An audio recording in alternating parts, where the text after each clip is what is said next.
और बड़ी खबर कैसरगंज से जो इस वक्त की मिल रही है वो आपको बता दें। यहाँ से टिकट कटा है बृजभूषण शरण सिंह का। बहुत बड़ी खबर इस वक्त की आपको हम बता रहे हैं। कैसरगंज से टिकट काट दिया गया है। इसके अलावा जो टिकट दिया गया है वो भी आपको बताया। बृजभूषण शरण का टिकट कटा है। करण भूषण सिंह को बीजेपी की तरफ से टिकट दिया गया है। तो ये अहम खबर इस वक्त की। कयास भी इसके पहले यही लगाए जा रहे थे कि बृजभूषण शरण सिंह का टिकट कट सकता है और अब कुछ वैसी ही खबरें यहाँ पर दिखाई भी दे रही हैं। तो बहुत बड़ी खबर आपको हम बता रहे हैं। हालांकि उनके बेटे यहाँ पर चुनाव लड़ते हुए दिखाई देंगे। करण भूषण को यहाँ से टिकट दिया गया है। ये बहुत बड़ी खबर इस वक्त की आपको हम बता रहे हैं। करण भूषण सिंह को बीजेपी ने टिकट दिया है।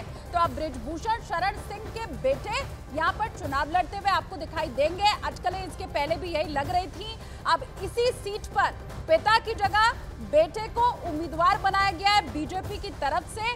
ये अहम खबर इस वक्त की आपको हम बता रहे हैं। तस्वीरें आप देख लीजिए किस तरह से पिता का पैर छू करके आशीर्वाद लिया है यहाँ पर करण भूषण सिंह ने।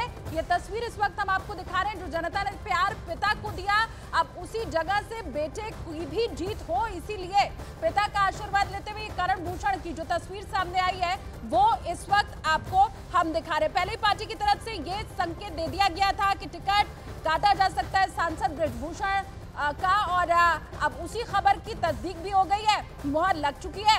बेटे को टिकट दे दिया गया है। पिता का टिकट यहाँ पर काट दिया गया है। ये बड़ी खबर। पिता का पैर छूकर आशीर्वाद लेते हुए करण भूषण सिंह का वीडियो भी सामने आ चुका है। वो इस वक्त हम आपको दिखा रहे हैं। और अहम जानकारी, अब करण भूषण सिंह को टिकट मिलने की जो चर्चा की जा रही थी उसके ऊपर यहाँ पर मुहर लग चुकी है। तो बड़ी जानकारी इस वक्त की आपको बता रहे हैं। क्या उनका जो खेल है उसमें दबदबा है वो भी न्यूज़ 18 इंडिया लगातार आपको बता रहा है। करण भूषण सिंह किस तरह से जो खेलों में कुश्ती संघ है उसमें कैसे सक्रिय है, वो सारी जानकारी न्यूज़ 18 इंडिया की स्क्रीन पर इस वक्त आप देख रहे हैं। मेरे साथ यतेंद्र इस वक्त जुड़े हुए, उनका मैं रुख कर लेती हूँ। यतेंद्र, खबरें तो ऐसी आ रही थी, अंदेशा भी था, लेकिन मुहर अब उसके ऊपर लग चुकी है। पिता नहीं, बेटा लड़ेगा चुनाव।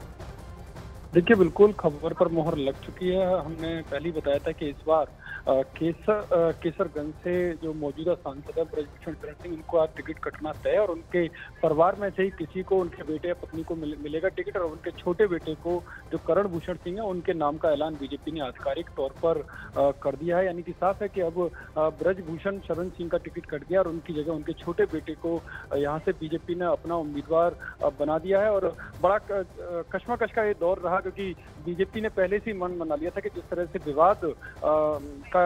विवाद बने हुए हैं बृजभूषण शरण सिंह के साथ, ऐसे में उनको टिकट देने का मतलब है कि एक नुकसान हो सकता है पार्टी को। तो ऐसे में उस नुकसान से बचने के लिए बृजभूषण शरण सिंह का टिकट आज बीजेपी ने आधिकारिक तौर पर काट दिया। हालांकि उनके ही छोटे बेटे को यहाँ पर टिकट दिया गया है।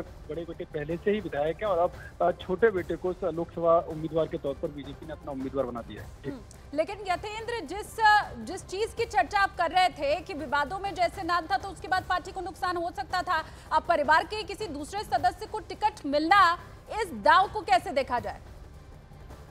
देखिए, इस दाव को इस तरह से देखा जा सकता है, जो सर्वे फीडबैक जो रिपोर्ट थी उसमें बृजभूषण शरण सिंह को लेकर उनके लोकसभा क्षेत्र में कहीं कोई नाराजगी नहीं थी, और वहां के आमजन, और केवल उनकी सीट नहीं, आसपास की सीटों पर भी यही चर्चा थी कि बृजभूषण शरण सिंह को एक सियासी साजिश के तहत फंसाया गया है। हालांकि बृजभूषण शरण सिंह ने भी कई बार कई मौकों पर कहा कि उनका नाम इसमें बेवजह घसीटा जा रहा है, और एक राजनीति के चक्कर में जो उन्होंने उत्तर प्रदेश को लेकर स्टैंड लिया था एसोसिएशन में, रेसलिंग एसोसिएशन में, उसकी वजह से उनको निशाना बनाया गया। लेकिन मामला कोर्ट में था और लगातार बीजेपी पर आरोप लग रहे थे, और उन आरोपों के चलते ही पार्टी आलाकमान ने उनको फैसला लिया था कि जो एसोसिएशन थी उनके अध्यक्ष पद से उनका इस्तीफा कराया गया था। लेकिन चुनाव में ये मुद्दा और बेवजह नहा तूल पकड़े, इसकी वजह से एक कड़ा कदम बीजेपी की तरफ से उठाया गया, क्योंकि हरियाणा में अभी मतदान होना बाकी है और हरियाणा लिहाज से ये जो मुद्दा था बड़ा सेंसिटिव था राजनीतिक तौर पर। तो ऐसे में उस नुकसान को देखते, उस नुकसान से बचने के लिए बीजेपी ने बृजभूषण शरण सिंह से बात की। खुद जो सूत्रों का दावा है, गृह मंत्री अमित शाह ने ब्रजभूषण शरण सिंह से बात की और उनको मनाया कि अभी उनका चुनाव ना लड़ना पार्टी हित में रहेगा। हालांकि उनके ही कहने पर, उनको विश्वास में लेते हुए उनके छोटे बेटे को यहाँ से टिकट दिया गया। यतेंद्र, कैसरगंज ही वो जगह है जहां से समाजवादी पार्टी ने भी अपने पत्ते नहीं खोले थे। ये कहा जा रहा था कि समाजवादी पार्टी तो इंतजार कर रही है कि पहले बीजेपी कैंडिडेट की घोषणा कर दे, फिर उनकी तरफ से प्रत्याशी के नाम की घोषणा की जाएगी। तो क्या समाजवादी पार्टी खेमे में कौन नाम हो सकता है, इसे लेकर भी कोई चर्चा है? बहुत जल्द ये जो समाजवादी पार्टी के पत्ते हैं वो भी शायद अब खुल सकते हैं, लेकिन कैसरगंज सीट से ये बहुत अहम जानकारी।